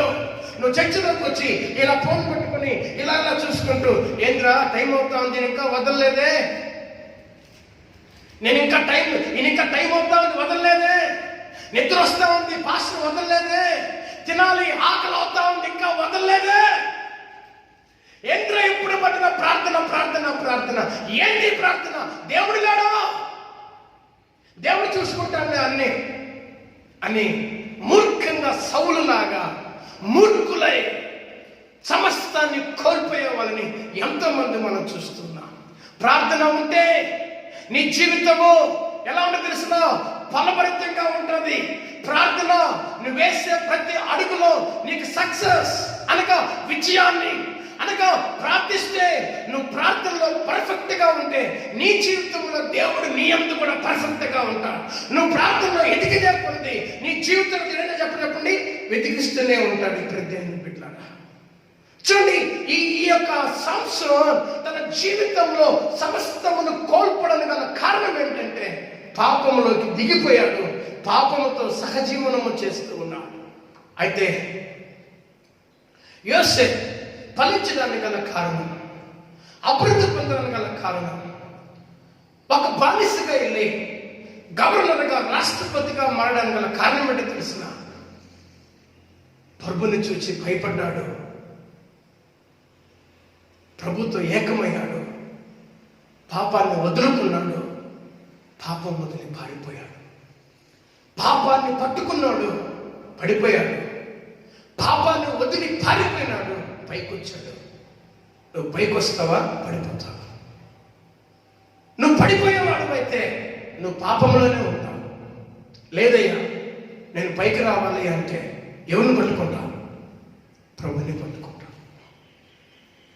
రెండో విషయం చెప్తున్నాను చూడండి.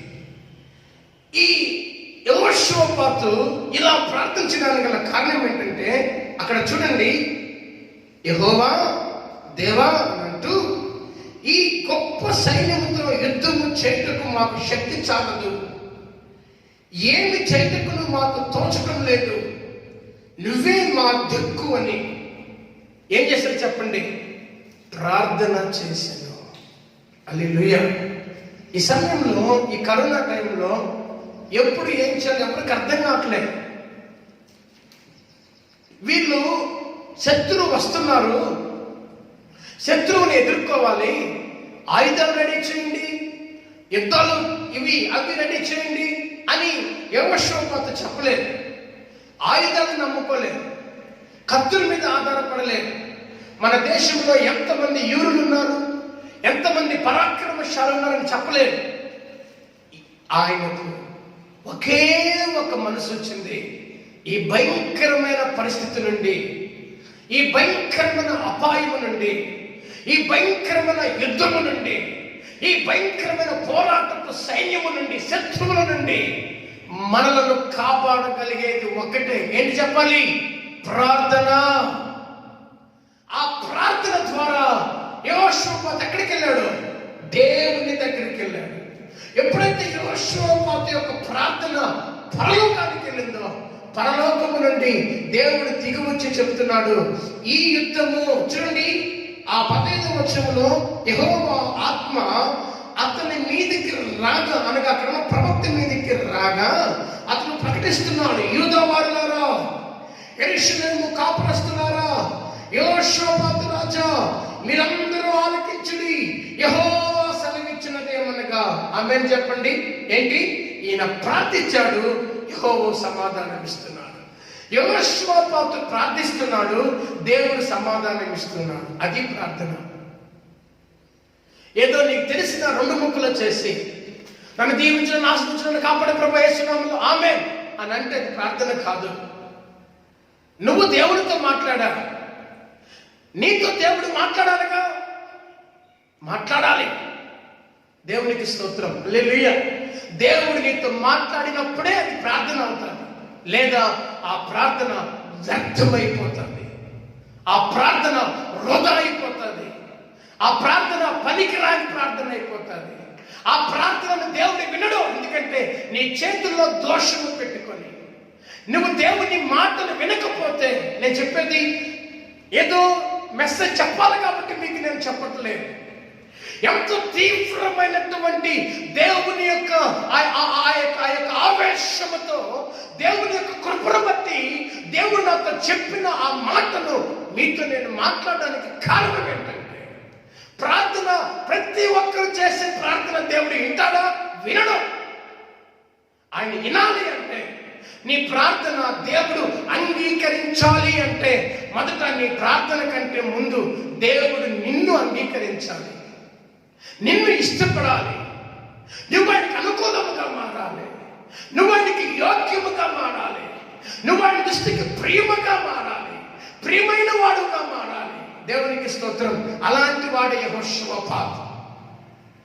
యెహోషాపాతు రాజా, నీ ప్రార్థన దేవుడు విన్నాడు కాబట్టి భయపడవద్దు. చూడండి, ఈ గొప్ప సైన్యములకు మీరు భయపడకుడి, జడియకుడి, యుద్ధము మీది కాదు, యుద్ధము ఎవరిది? యెహోవాదే. దేవునికి స్తోత్రం. హల్లెలూయా. యుద్ధము ఎవరిది చెప్పండి? యెహోవాదే. యెహోషాపాతు తన కొరకు ప్రార్థించేలా, తన దేశం మీదకి రాబోతున్న కీడును బట్టి, తన దేశం మీదకి రాబోతున్న శత్రువును బట్టి, తన దేశం మీదకి రాబోతున్న ఆ భయంకరమైనటువంటి శాపమును బట్టి, అయ్యో మా దేశానికి శత్రువులు రాకుండా ఆపగలిగిన దేవుడు నువ్వు ఒక్కడివే అని దేవుని సన్నిధిలో ప్రార్థించినప్పుడు దేవుడు చెప్తున్నాడు, యెహోషాపాతు రాజా, నీ ప్రార్థన దేవుడు విన్నాడు. దేవుడు ఏం చెప్తున్నాడు తెలుసా? యుద్ధము నీది కాదు, యుద్ధము ఎవరిది? యెహోవాదే. ఎందుకో తెలిసిన, విచారణ చేసిన వారికి, ఇర్మియా 29వ అధ్యాయంలో 12-13వ వచనంలో విచారణ చేసిన వారికి ఈయన విచారించాడు. దేవుని ఎరిగాడు, దేవుని తెలుసుకున్నాడు, దేవుని కనుక్కున్నాడు, దేవుని ఏంటి తెలుసుకున్నాడు, దేవుడు ఏమి చేయబోతాడో తెలుసుకున్నాడు. చివరి నిమిషంలో, ఆఖరి సమయంలో, ఇలాంటి క్లిష్టమైన పరిస్థితులలో ఒకే ఒక దిక్కు, ఒకే ఒక మార్గం, మనకి ఒకే ఒక జీవితం, అది యేసే ప్రభువు అని, అది దేవుడు అని ప్రార్థన ద్వారా దేవుని పాదాలు పట్టుకున్నాడు. దేవుని బిడ్డరా, ప్రార్థన ద్వారానే దేవునికి దగ్గర కాగలము, ప్రార్థన ద్వారానే విజయాన్ని పొందగలము, ప్రార్థన ద్వారానే దైవ కృపను పొందగలము, ప్రార్థన ద్వారానే దేవుని మాటను వినగలము. హల్లెలూయా. 1000 ప్రసంగాలు ఒకేలా సమాజాన్ని లేదా సంఘాలను లేదా వేల మంది ప్రజలను సంతోషపరచొచ్చేమో, ప్రసంగాలు పాటలు సంతోషపరచొచ్చేమో, కానీ ప్రార్థన మాత్రం క్రైస్తవుడు చేసే ఒక ప్రార్థన పరలోకానికి సంతోషం ఇస్తుంది, పరలోకంలో దేవుడు దిగి వచ్చేలా చేస్తుంది. ఎందుకని తెలిసిన, సంఘమైతే పేతురు కొరకు అత్యాశక్తితో ప్రార్థన చేయించుండగా ఆ ప్రార్థన ఎక్కడికి వెళ్ళింది? పరలోకము వెళ్ళింది. కొన్నేళ్ళు ప్రార్థన చేయించుండగా ఆ ప్రార్థన ఎక్కడికి వెళ్ళింది? దేవుని దగ్గరికి వెళ్ళింది. పేతురు ప్రార్థన చేయించుండగా ఆ ప్రార్థన ఎక్కడికి వెళ్ళింది? దేవుని దగ్గరికి వెళ్ళింది. దేవునికి స్తోత్రం, హల్లెలూయా. ఈ రోజు నీ ప్రార్థన నీ ఇంటి కిటికీలలో తాడుతుందా? నీ ప్రార్థన నీ పెదవుల నుండి బయటకు వస్తుందా? ఏంటి నీ ప్రార్థన? కళ్ళున్నాయి కానీ ఆ కళ్ళల్లో కన్నీళ్లు ఉన్నాయా? దేవుడు చక్కని కళ్ళు ఇచ్చాడు, ఆ కళ్ళు దేవుని చూడగలుగుతున్నాయా? ఆ కళ్ళల్లో కన్నీళ్లు ఉందా? అనగా విరిగి నలిగిన హృదయం ఉందా? 51వ కీర్తన ప్రభువుతో దేవుడు దాని చెప్తున్న మాట, అయ్యా విరిగి నలిగిన హృదయాన్ని నువ్వేం చేస్తావు? లక్ష్యము చేస్తావయ్యా. విరిగి నలిగిన హృదయాన్ని, ఆ హృదయ ప్రార్థనను నువ్వేం చేస్తావు? ఆలకిస్తావయ్యా. అయ్యా విరిగిన నలిగిన హృదయాన్ని నువ్వు లక్ష్యము చేసే దేవుడు, నువ్వు ఆ ప్రార్థన ఆలకిస్తావయ్యా. నీకు విలువ లేకపోవచ్చేమో, నీకు గౌరవం లేకపోవచ్చేమో, కానీ ఒక క్రైస్తవుడు కార్చే కన్నీటికి దేవుడు ఖచ్చితంగా విలువిస్తాడు. నీకు విలువ లేకపోయిందేమో, కానీ నీ కన్నీటికి దేవుడు విలువిస్తాడు. నీ కన్నీటికి దేవుడు సమాధానం ఇస్తాడు. నీ కన్నీటికి దేవుడు ఘనతనిస్తాడు. నీ కన్నీటికి దేవుడు సమాధానం ఇస్తాడు. కాబట్టి మన జీవితము ఎలా మారాలి? ఎలా మారాలి? తాత్కాలికంగా, నిర్లక్ష్యంగా, నిద్రపోతూ, ఏదో సనుగుతూ, ఏదో వారిని వీడిని తిట్టుకుంటూ, దేవుని మాట వినకుండా, దేవునికి లోబడకుండా, పాపమును లోకమును లోపల పెట్టుకొని, పాపమును లక్ష్యం పెట్టుకొని, వ్యభిచార లోక తలంపులను, ధన ఆశను, ధనాపేక్షను, లోక పాప ఉద్దేశాన్ని లోపల పెట్టుకొని, లోపల పెట్టుకొని, దాచుకొని, పైకి అందంగా ఉండి, పైకి బాగా మనం మేకప్ వేసుకొని, పైకి భక్తి పరులా ఉండి, చేతుల బైబిల్ పట్టుకొని సంఘములోకి వచ్చి మౌతు పట్టి ప్రార్థన చేస్తే సంఘము వింటాదేమో, ఆ సంఘములో ఉన్న నాలాంటి సేవకుడు వింటాడేమో, కానీ ఎవడు వినడం? దేవుడు వినడం. ఎస్ఆర్లో తీండి. కీర్తన గ్రంథము ఆ మాటలు చెప్తాను. కీర్తన గ్రంథము 66వ అధ్యాయం 18వ వచనం చూడండి. నా హృదయంలో నేను పాపమును నేను లక్ష్యము చేస్తే ప్రభువు నా మనవి ఏం చేయడు? వినకపోవును. కొంచెం గట్టిగా చదువునా. ప్రభువు నా మనవి ఏం చేయడు? వినకపోవును. చెప్పాలి, ఏం చేయడు? నా హృదయంలో పాపమును పెట్టుకొని, నా హృదయంలో దురుద్దేశమును పెట్టుకొని, చాలా జాగ్రత్తగా వినాలి ప్రియ దేవునికి పెట్టారా. నా హృదయంలో, నా అంతరంగంలో పాపపు వ్యభిచార తలంపులను పెట్టుకొని, నా హృదయంలో క్రోధాన్ని పెట్టుకొని, నా హృదయంలో కోపాన్ని పెట్టుకొని, క్రోధము వేరు, కోపము వేరు, అహంకారం వేరు, గర్వము వేరు, ఇవన్నిటిని నా హృదయంలో పెట్టుకొని నేను పైకి బైబిల్ తీసుకొని వచ్చి పాస్టర్ గారి ముందులో, సంఘము ముందులో నేను నిలవబడి ప్రార్థన చేసినంత మాత్రాన ఆ ప్రార్థన దేవుడు వినడు. దేవుడు అంట నరుని లక్ష్య పెట్టడు. దేవుడు మనిషి పై రూపాన్ని చేర్చి లక్ష్య పెట్టేవాడు కాదు. ఆయన పై రూపాన్ని చూడడు, ఆయన పై అందాన్ని చూడడు, నీకున్న బంగారు చూడడు, నీకున్న ఇల్లు ఇల్లును చూడడు, నీ సంపద చూడడు, నీ ధనము చూడడు, నీకు ఎంత శాలరీగా చూడడు, నువ్వు ఎంత సంపాదిస్తున్నావో చూడడు. ఆయన చూచేదంతా ఒకటే, నీవు ఆయనకు అనుకూలముగా ఉన్నావా? ఆ హృదయంలో దేవుడు ఉన్నాడా లేదా? ఆ హృదయం విరవబడిందా? ఆ హృదయం నలపబడిందా? ఆ హృదయం విరిగి నలిగిన హృదయం అయితే దేవుడు విరిగి నలిగిన హృదయమును లక్ష్యము చేస్తాడు. ఆయన లక్ష్యము చేయడు. ఏ ప్రార్థన దేవుడి వినడు అంటే హృదయములో పాపమును పెట్టుకున్న వారి ప్రార్థన దేవుడి వినడు. అందుకే హృదయములో పాపమును పెట్టుకున్నాడు కాబట్టి సౌలు ప్రార్థన దేవుడి వినలేదు. ఆఖరి సమయంలో సంసోను యొక్క ప్రార్థన దేవుడి వినలేదు.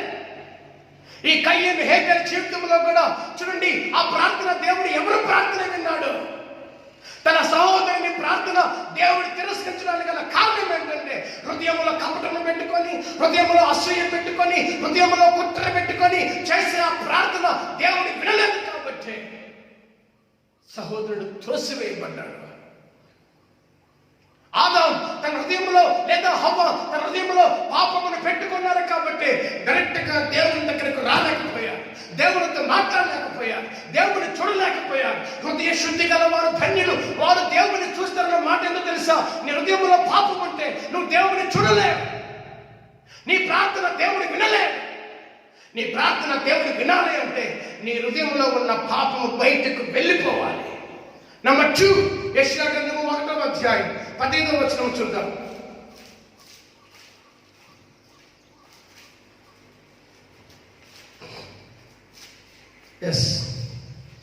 అవును, యెషయా గ్రంథము 1వ అధ్యాయం 15వ వచనం. నీ నైవేద్యము వ్యర్థము, నీ నైవేద్యము వ్యర్థము, అది నాకు అసహ్యము పుట్టించు, అది నాకు అసహ్యము పుట్టించును. ధూపార్పణము దానికి ఏంటండి? ధూపార్పణము ధూపార్పణము దానికని త్యాగుడి అమావాస్యకు విశ్రాంతి దినమున సమాజ కూట ప్రకటన. బాబు 15వ వచనం చదువుతున్నావు, ఏ వచనం చదువుతున్నావు? 15వ వచనం చెప్పాను. మీరు మీ చేతులు చాపునప్పుడు దేవా నన్ను దీవించు, నన్ను ఆశీర్వదించు, నన్ను కాపాడు అని మీ చేతులు చాపినప్పుడు మిమ్మల్ని నేను చూడకుండా నా కన్నులు కప్పుకుందును. మీరు బహుగా ప్రార్థన చేసినను నేను వినను. ఏంటి? మీరు బహుగా ప్రార్థన చేసినను నేను వినను. మీ చేతులు రక్తముతో నిండి ఉన్నవి. మొదట మిమ్మల్ని ఏం చేసుకోండి? శుద్ధి చేసుకోండి. మీ దుష్క్రియలు నాకు కనబడకుండా వాటిని తొలగించుడి. కీడు చేయట మానుడి, మేలు చేయ నేర్చుకునుడి. చాలండి, ఇంకా అవన్నీ ఉన్నాయి. ఇక్కడ నేను మీ ప్రార్థన వినను అంటున్నాడు దేవుడు. ఎవరి ప్రార్థన దేవుడు వినడు? దేవుని మాటను లక్ష్య పెట్టకుండా, దేవుని మాటను వినకుండా, దేవునికి లోబడకుండా ఉన్న వారి ప్రార్థన దేవుడు ఏం చేయడు? వినడు. దేవుని మాటకు నువ్వు లోబడకపోతే నీ మాటకు దేవుడు వినడు. నువ్వు దేవుని మాట వింటే నీ మాట దేవుడు వింటాడు. ఈ కరోనా సందర్భంలో నువ్వు చేసే ప్రార్థన ఎంత తీవ్రంగా ఉండాలని నేను చెప్తున్నాను. నీ ప్రార్థన దేవుని యొద్దకు చేరాలి అంటే నీ ప్రార్థన ఎలా ఉండాలి తెలుసా? ఎలా ఉండాలి? పాపము లేనిదిగా ఉండాలి, రక్తము చేతుల్లో రక్తము లేనిదిగా ఉండాలి, దోషము లేనిదై ఉండాలి, కపటము లేనిదై ఉండాలి. అదేవిధంగా రెండోది, నువ్వు ఎవరు మాట్లాడాలి? దేవుని మాటను వినేదిగా ఉండాలి. నువ్వు దేవుని మాట వినకపోతే అంట నీ ప్రార్థన ఎవరు వినడు? ద్వితీయోపదేశ కాండంలోకి రండి. ద్వితీయోపదేశ కాండం 1వ అధ్యాయం 42వ వచనంలో దేవుడు చెప్తాడండి. తర్వాత రేపటి దినాన మోషే ఎలాంటి ప్రార్థన చేశారు, దానియేలు ఎలాంటి ప్రార్థన చేశారు, ఎస్తేరు యొక్క ప్రార్థన, వీటన్నిటి గురించి కొన్ని ఆత్మీయమైన సత్యాలను మీ యొద్ద నేను దేవుడి ద్వారా పంచుకోబోతున్నా. ఈరోజు మనం ధ్యానిస్తున్నాం. చివరిగా దేవుని మాట మనం వినకపోతే మన ప్రార్థన దేవుడు ఏం చేయడంట? వినడు. చూద్దాం. ద్వితీయోపదేశకాండము 1వ అధ్యాయం 42వ వచనం చదవమ్మా. యెహోవా నాతో ఇట్లా నేను యుద్ధమునకు పోకుడి, త్వరగా నేను మీ మధ్యలో ఉండక. ఏంటండి? నేను మీ మధ్యన మీతో కూడా నేను ఉండను, మీ మధ్య నేను ఉండను, కాబట్టి మీరు యుద్ధానికి పోవద్దు అంటున్నాడు దేవుడు. మీరు వెళ్ళినను మీ శత్రువుల ఎదుట మీరు హతము చేయబడతారని వారితో చెప్పుము. ఆ మాటలు నేను మీతో చెప్పినప్పుడు ఏం చేశారంటే ఇశ్రాయేలీయులు వినక ఎవరు మాటకు తిరగబడ్డారు? సంఘంలో ఇలాంటి వాళ్ళు చాలా మంది ఉన్నారు. సేవకుల మీదకి తిరగబడేవారు, భర్త మీదకి తిరగబడేవారు, భార్య మీదకి తిరగబడేవారు, ఒకరి మీదకి ఒకరు తిరగబడేవారిని దేవుడు ఇక్కడ ఏమంటున్నాడు? తిరుగుబాటు. దేనికి సాదృశ్యం? మూర్ఖత్వానికి, శాపానికి, ఓటమికి, మరణానికి.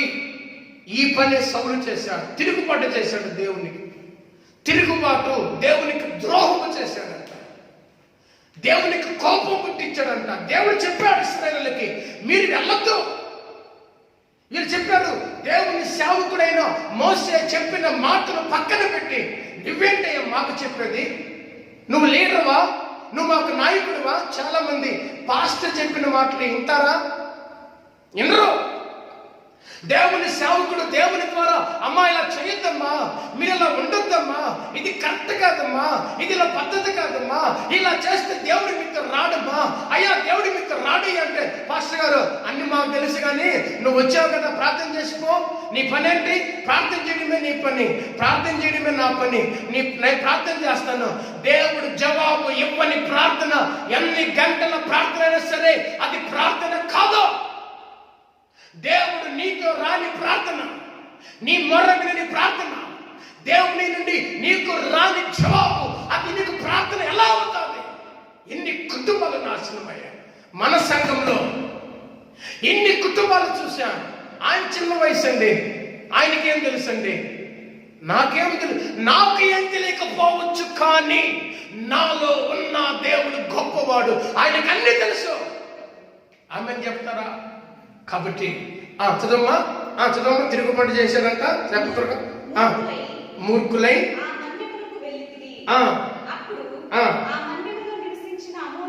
అమోరీయులు త్వరగా తరిమి ఏమైపోయారంట? దేవుని మాట వినకుండా, దేవుడు చెప్పిన వినకుండా, దేవుని సేవకుడు ద్వారా గద్దించిన అడ్డుపడిన వినకుండా, నువ్వేంటి మాకు చెప్పేది? తప్పుకో, మాకు తెలీదా అని విర్రవీగి ఏమయ్యారు? హత్తులయ్యారు. ఎన్నో సంఘాల్లో జరుగుతున్న భయంకరమైన దుర్మార్గపు కార్యాలు ఇవి. నువ్వు క్షేమంగా బ్రతకాలి అంటే, నీ పట్టణము క్షేమంగా ఉండాలి అంటే, నీ కుటుంబము క్షేమంగా ఉండాలి అంటే, నీ చుట్టూ ప్రాకారాలు క్షేమంగా ఉండాలి అంటే, మొదట దేవుని మాట వినడం నేర్చుకో, దేవునికి లోబడడం నేర్చుకో, దేవుని సేవకుని మాటను వినడం, విధేయత చూపడం నేర్చుకో. నీతో దేవుడు వస్తాడు. దేవుడు వారితో రాకపోవడం వల్ల దేవుడు వారి ప్రార్థన వినడం లేదన్న. త్వరగా కింద ఇది ఇంపార్టెంట్. ఇప్పుడు వీళ్ళు ఏం చేశారంటండి? బాగా చెప్పాలి. ఏం చేశారంటండి? యుద్ధానికి వెళ్ళారు. ఏం ప్రవీణ్ నేనా? యుద్ధానికి వెళ్ళారు. అమ్మా యుద్ధానికి వెళ్ళారు. యుద్ధానికి ఏం చేయాలి చెప్పండి? యుద్ధం చేశారు. చచ్చిపోయారా బతికారా? చెప్పండి. చచ్చిపోయారండి. చచ్చిపోయిన తర్వాత మిగిలిన వారు ఏంటి? అయ్యో ఏంద్ర మనం చచ్చిపోతున్నాం, ఎందుకు మన నష్టం, మన్నే కదా గెలిచాం, ఎందుకు చచ్చిపోతున్నాం అని పరిగెత్తుకుంటూ వచ్చి ప్రత్యక్షపు గుడారము దగ్గరకు వచ్చి ఏం చేస్తున్నారో తెలుసా? ఎలా ఏడుస్తున్నారు? చదవండి.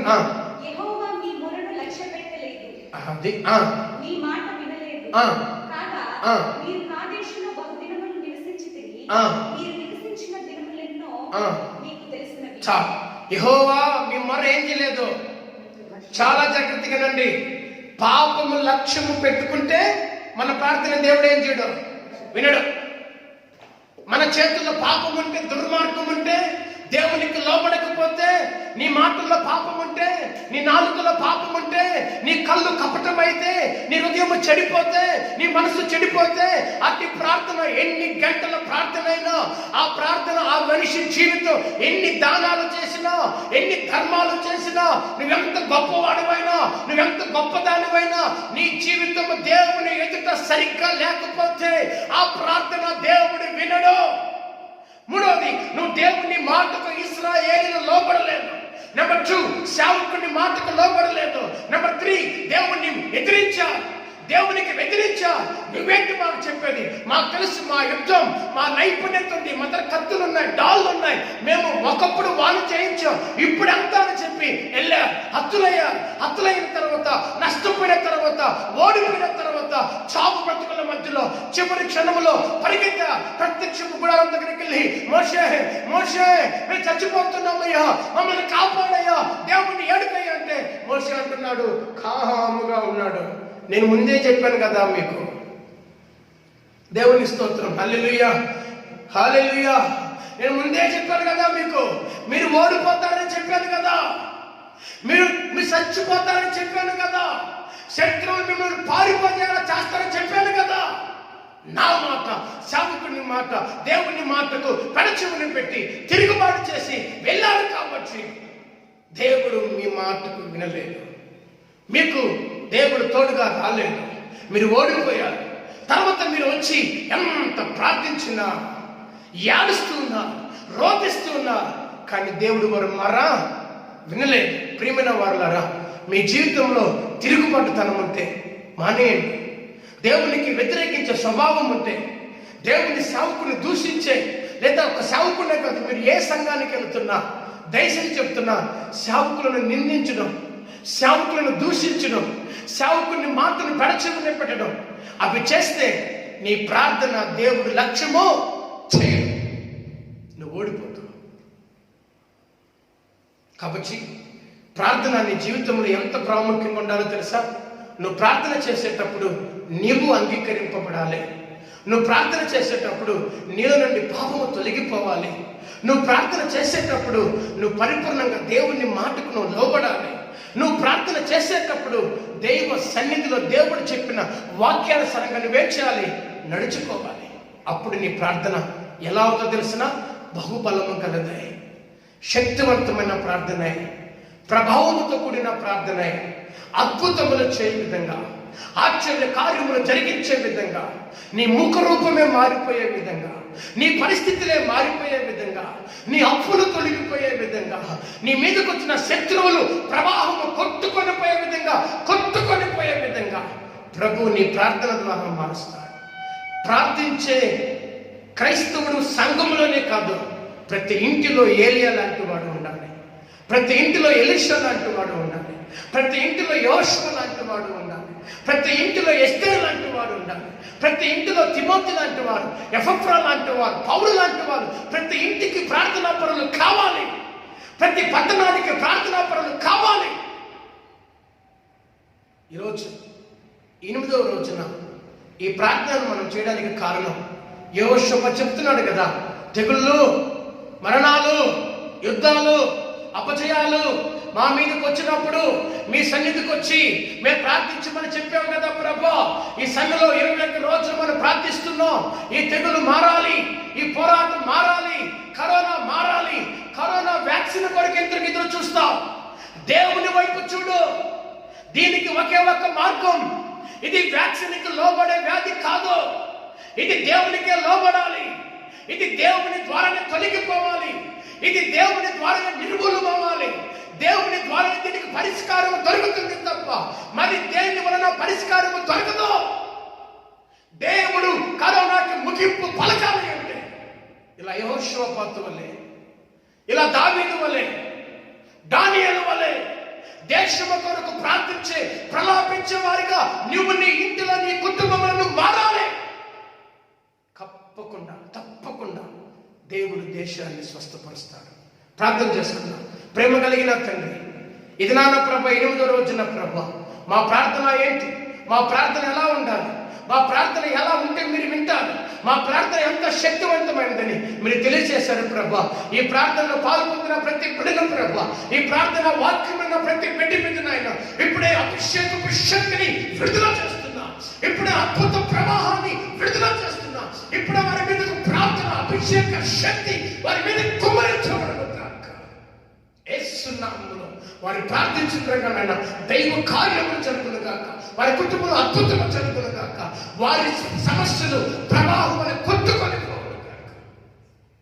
వారిని దీవించండి, మీరు ఆశీర్వదించమని రేపటి నాన్న ప్రభా ఇంకను మమ్మల్ని బలపరిచి ప్రార్థనయే విజయాన్ని గురించి ధ్యానించడానికి కృప చూపమని యేసు నామములో ప్రార్థిస్తున్నాము తండ్రి. Amen, amen, amen. God bless you.